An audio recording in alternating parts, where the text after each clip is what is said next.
When you have a life like that as a child, you go through most of your life not knowing who you are, where you're from, or what you're about, or where you're going, or where you belong.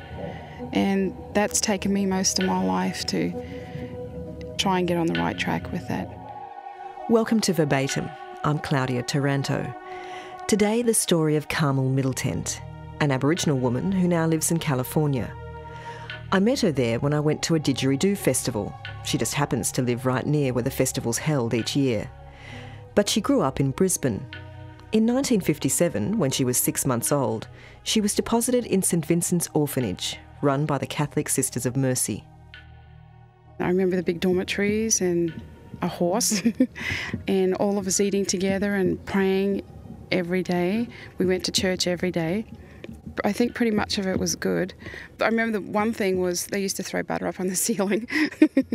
And plus, over where the nuns lived, there was all these fruit trees there, and we weren't supposed to go there. So my favourite thing was to go over there and take the grapefruits and the lemon and eat the fruit over there when you weren't supposed to. But it was really good, so. I used to get caned every day, just for silly little things. There was one other boy, his name was Douglas Coolwell, and he was an Aboriginal boy too. I know he used to get the cane all the time too. But I think that was sort of normal back in those days. Did you ever wonder about your parents or, you know? All the time. Yes, all the time. And I used to ask questions all the time. The nuns would tell me that they didn't really know anything, but I had a social worker. She would tell me that she didn't know much either, but they were looking and trying to find out about my family. And they did tell me I had a sister and that I was maybe going to meet her. This was a social worker that told me that.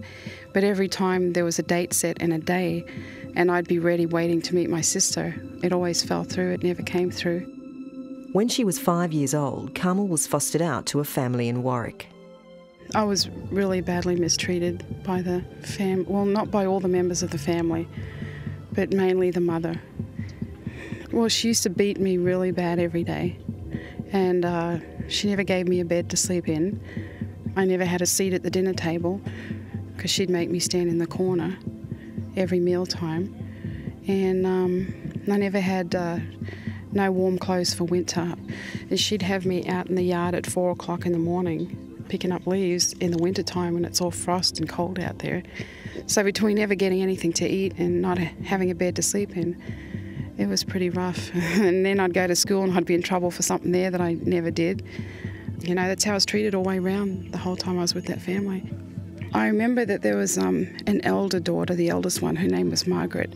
And I know that her and her mother used to argue about things. And Margaret wrote to me in the email one time. This was just, I think it was last year.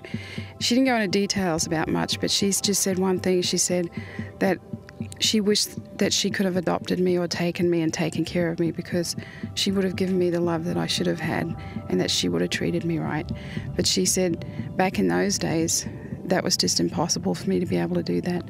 The other family, they just sort of used to ignore what went on. They didn't say anything, they just kind of ignored it. And there was a couple of girls that knew me at school really well that lived like 2 streets over, and they would always come over and ask if I could go play, and she would say no.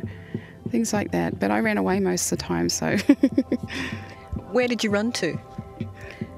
Well, I just used to stay in the town, but I would, just walk around, and at night time I'd go sleep somewhere, like at the school where I used to go to school, and I used to sleep under some boards there. But I remember that they used to be out looking for me at night time because I could hear them calling my voice. And then the police would always end up finding me and bringing me back. There was a lot of pain, a lot of physical pain, but there was a lot of emotional pain too. But the main thing was for me to survive, because that's what it was all about for me. And so I had to learn to do that from when I was very young. Did you tell anyone about the way you were treated? No, but she just used to threaten to beat me all the time, pretty much, if I said anything to the social worker or to anybody. I had no eyebrows and no eyelashes. I had picked them all out with my hands, and I guess that was because of my nerves. Well, that's what a doctor told me. And he asked me why I did that, and I just said I don't know, because I couldn't say anything. The only thing I just wondered why nobody did anything to help me. What did you know about your heritage? Nothing really.